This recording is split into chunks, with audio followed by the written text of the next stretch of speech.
An 11th generation Intel i7 processor, 16 gigs of RAM, 512GB SSD and an Intel Iris Xe graphics processor all built in. Those are the specs of the device I'm reviewing today. Sounds pretty punchy, doesn't it? Well, stay tuned for the full review on OER Live Tech Talk. My name is Alvin Thomas.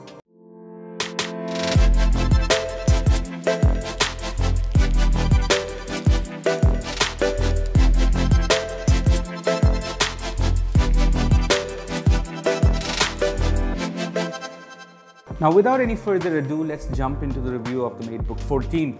Now, to do that, we need to unbox this first. The box the device comes in is very premium. It's finished in pearl matte white and is quite soft to the touch. Now, opening up, you'll notice that the warranty card and the quick user guide is presented to you first. That's followed by the device itself that's encrusted in these thermocol sheets. You get the charging cable and a charging brick that is very similar to what you would find in a Huawei smartphone box. However, this does support fast charging. Opening up the device, you're greeted with a very familiar looking keyboard and an almost bezel-less screen. The webcam is hidden away into the keyboard, but that's pretty handy for privacy. The keyboard itself is a nice and clicky chiclet styled one. I think I'll get used to typing on it. The backlighting is good in the dark and there's very little light bleed out from the sides. Logging in is done with your fingerprint. Place your finger here and the device unlocks itself. Unlock speeds are quick. Again, I love it. The build quality is exceptional. There's very little to no flex in the chassis, and here you can see two USB ports, a full-size HDMI port, aux input, charging port and the cooling vents. Huawei say they have two shark fin fans here, but we'll be testing them out later in this review.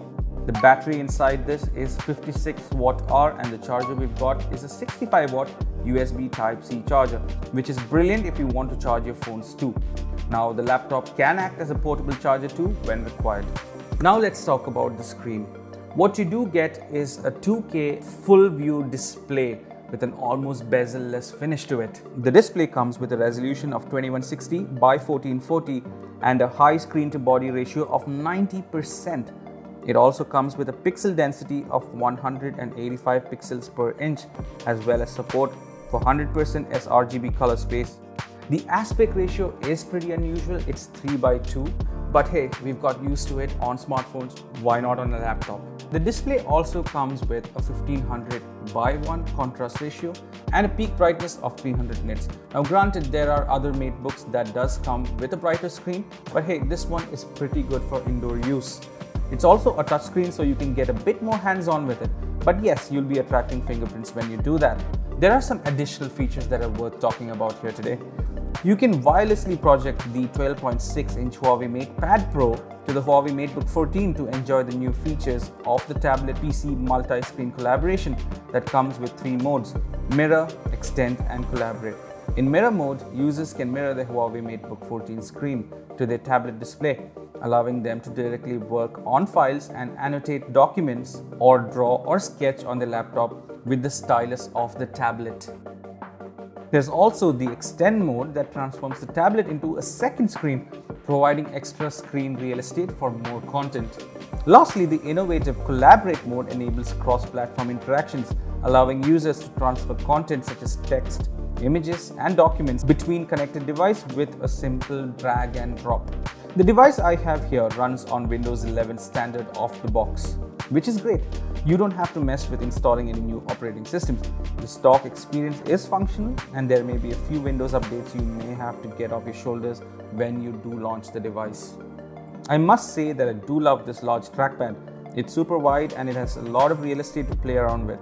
The speeds are changeable, but I like what you get out of the box. However, it's not super clicky, so you must keep that in mind. Now, the people who buy this laptop will probably do so for three purposes: on-the-go typing, vlogging and editing, and gaming. The first is pretty straightforward. The laptop will take care of any to all requirements for business use. The second, as you can see, is impressive. Yes, the 14-inch screen means Premiere Pro runs a bit cramped, but it's really not a trade-off for the speed you get when rendering 4K files on the system. The i7 processor packs a strong punch and the GPU handles light 3D renders very solidly. Now on to the gaming aspect itself. Well, I would say it's a little unfair to compare an aluminium shell laptop to say a full-fledged gaming laptop or even a desktop. The integrated Intel Iris Xe graphics is good in handling some medium gaming, nothing too heavy, and here are some results. Throttling does happen when you delve into more powerful games such as World of Warcraft, Valorant and GTA 5, where you may see around 15 FPS when you play in medium to low settings, but Minecraft and some other light games will run smooth with anywhere between 20 to 30 frames per second. The thermal system is very good. As you can see, it comes with 2 fans with densely packed S-shaped fan blades and 2 heat pipes to keep the Huawei MateBook 14 cool and quiet even under high loads. As expected, battery life will suffer when you game without a power cable on, but with just a bit of Netflix, browsing and other light uses, you should get anywhere between 8 to 12 hours of battery life. But the charge times are short and should be able to give you a very long usage time per charge. In all, the Huawei MateBook 14 2021 is an all-rounder that's well worth the hype. It's a brilliant performer in gaming, video editing and other office applications, and couple that with a brilliant battery life and that even better 2K screen and you have yourself a winner. Stay tuned for more reviews.